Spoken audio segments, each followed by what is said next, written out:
Olá pessoal, como vocês estão? Nossos últimos vídeos a gente falou aqui sobre a importância da contabilidade para os profissionais da área de negócio. Nessa próxima sequência de vídeos, eu quero falar com você que talvez não seja da área de negócios, mas que é interessado no mercado financeiro. Se você já faz parte do mercado financeiro ou se tem interesse em participar do mercado financeiro, essa série de vídeos é para você.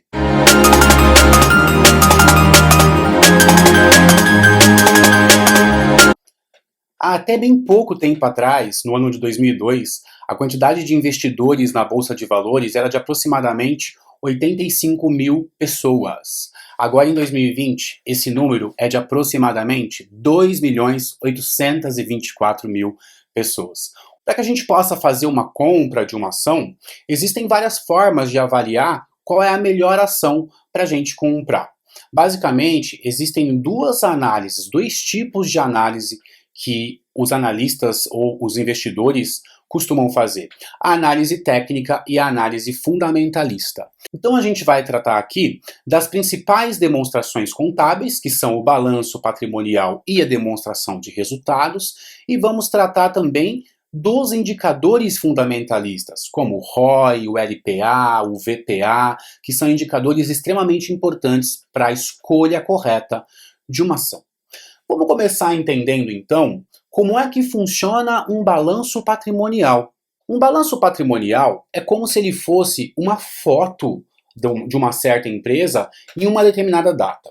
E através daquela foto, a gente consegue fazer algumas análises para entender se essa empresa é ou não é lucrativa, para entender o endividamento dessa empresa, para entender se essa empresa tem ou não tem liquidez, para correlacionar o valor da firma com o valor da ação que está sendo negociada no mercado.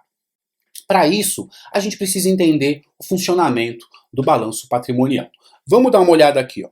Aqui a gente está enxergando a cara de um balanço patrimonial com os ativos e os passivos do outro lado. Vamos chamar esse lado aqui dos ativos o lado das aplicações de recursos. É onde todos os recursos que forem obtidos serão colocados.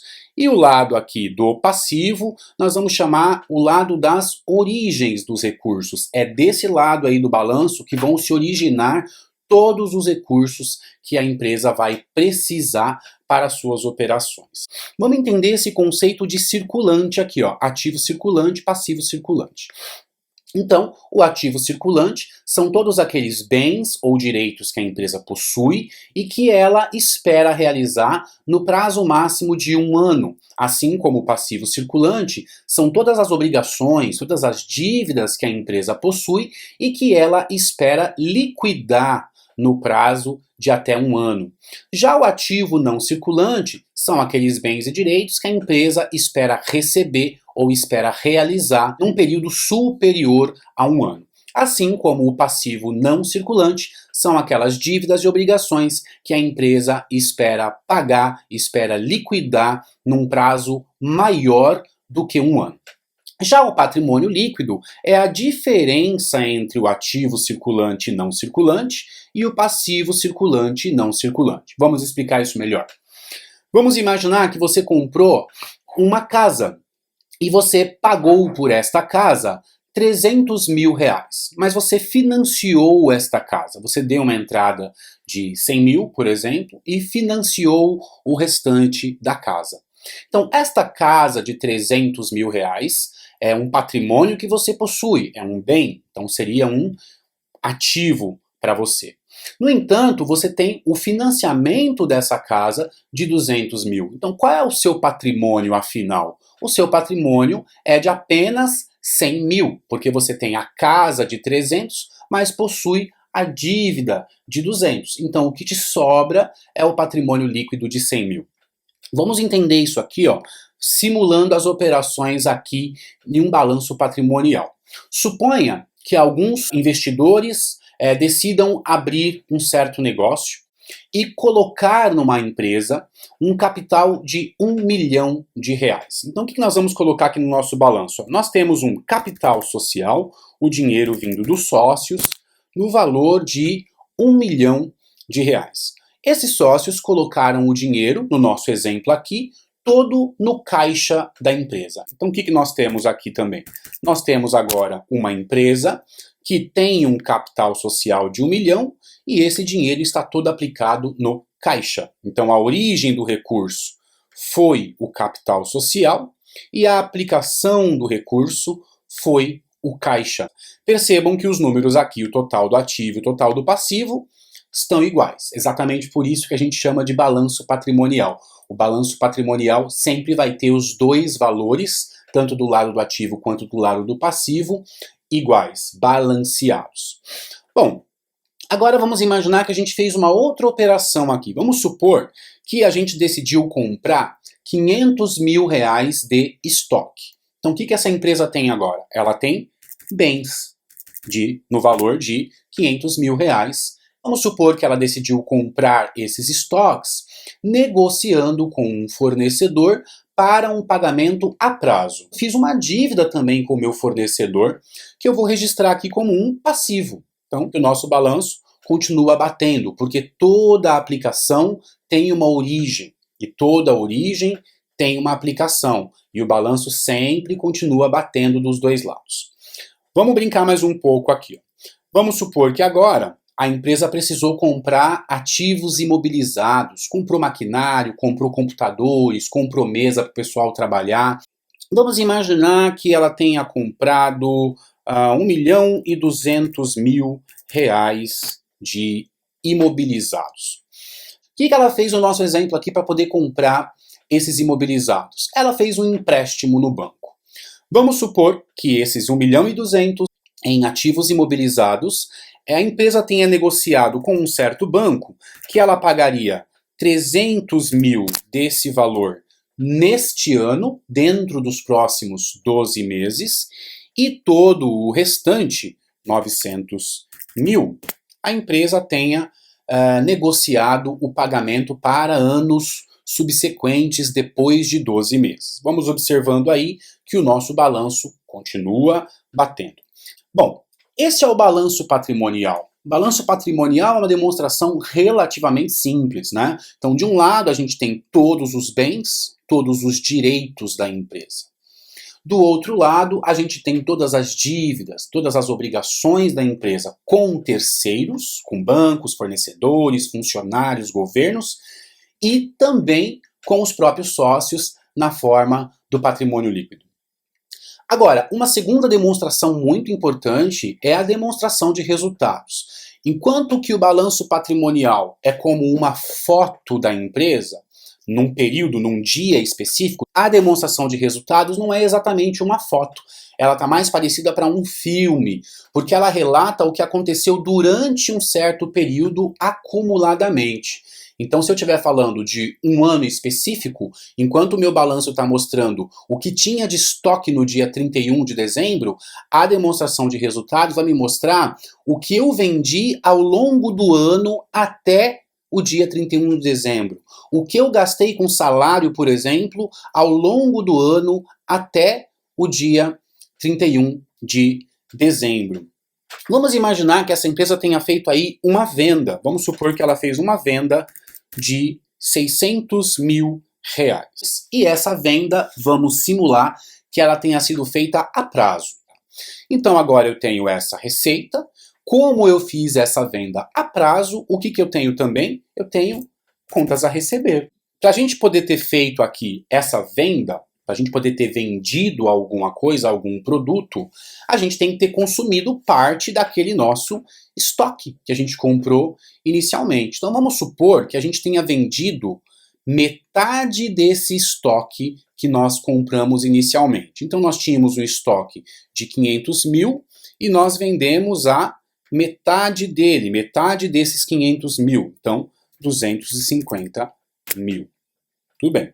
Bom, como eu vendi o estoque, eu vou tirar ele aqui do meu balanço também. Afinal, eu não tenho mais os 500 mil. Eu vendi metade, eu tenho 250 mil. O que a gente observa, então, na demonstração de resultados, então? Nós temos aqui uma receita líquida de 600 mil, o preço pelo qual a gente vendeu a metade daqueles estoques. Nós temos aqui o custo dessa mercadoria, o valor pelo qual eu comprei essa mercadoria, e eu estou observando que eu tenho um resultado bruto aí positivo de 350 mil. O que a gente percebe aqui? Ó? O nosso balanço, por enquanto, não está batendo. Eu tenho 3 milhões e 50 do lado dos ativos e 2 milhões e 700 do lado dos passivos. Mas por que eu tenho essa diferença? Porque eu acabo de ter uma outra origem de recurso. Agora eu tive uma nova origem, que foi a venda de mercadorias. E quanto que essa venda de mercadorias me trouxe de resultado? 350 mil.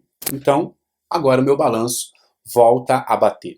Mas, obviamente, que uma empresa não vai ter uma operação tão simplificada. Ela também vai incorrer em despesas, né? Como salário dos funcionários administrativos, outras despesas comerciais. Vamos imaginar que ao longo desse ano, essa empresa tenha tido despesas comerciais e administrativas, vamos colocar aí 70 mil. Bom, se ela teve despesa de 70 mil, eu vou simular que ela pagou isso tudo com caixa. E o nosso balanço continua batendo aí. Vamos imaginar também que eu tive alguma outra despesa, alguma outra receita operacional. Vou colocar mais 5 mil aqui, vou tirar aqui do caixa também, porque eu estou pagando tudo à vista, no meu exemplo de despesa. Vamos imaginar que essa empresa também teve despesa com juros, porque ela tomou empréstimos aí, né? Então vamos supor que ela tenha gasto 6 mil reais com juros, e esses 6 mil reais com juros, ela também já pagou à vista. Eu vou tirar do meu caixa, e o nosso balancinho aí, ó, sempre batendo dos dois lados.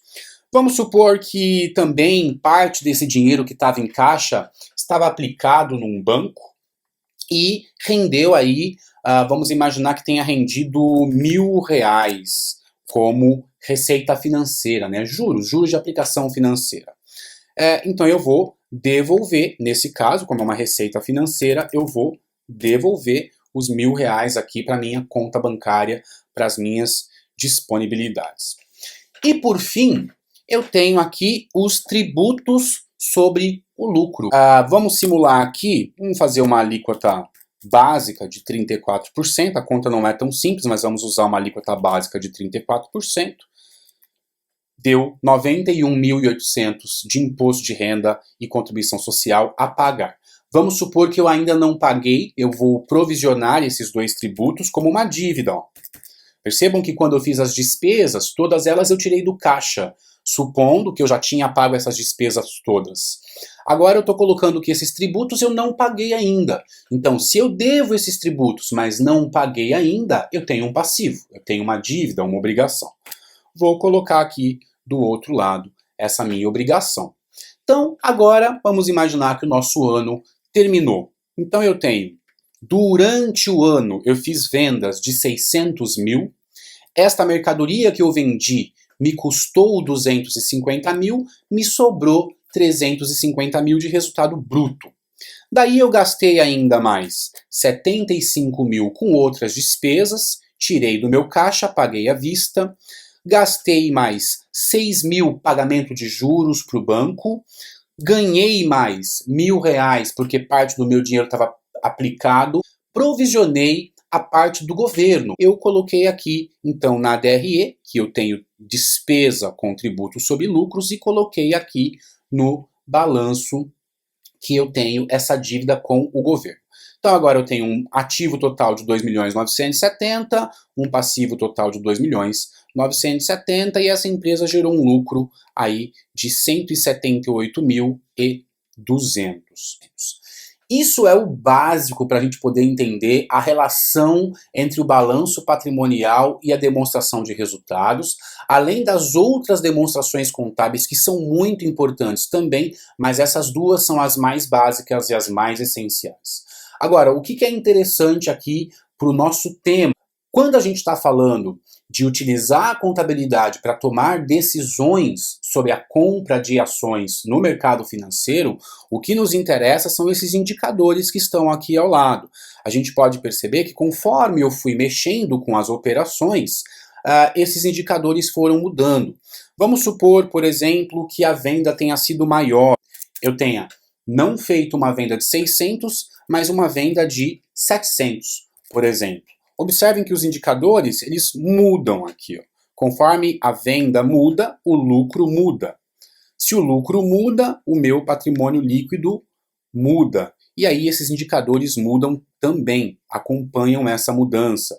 Então, nos próximos vídeos, a gente vai parar para entender cada um desses indicadores, como se calcula esses indicadores, onde nós buscamos essa informação na contabilidade e o que esses indicadores significam e que tipo de decisão a gente toma ao comparar duas empresas, dois segmentos, dois mercados, por exemplo, e aí a gente poder saber tomar uma decisão assertiva em relação aos investimentos que a gente quer ter, que a gente quer fazer em ações. Espero você no próximo vídeo para a gente entender bem cada um desses indicadores. Deixa aí o seu like e até o próximo.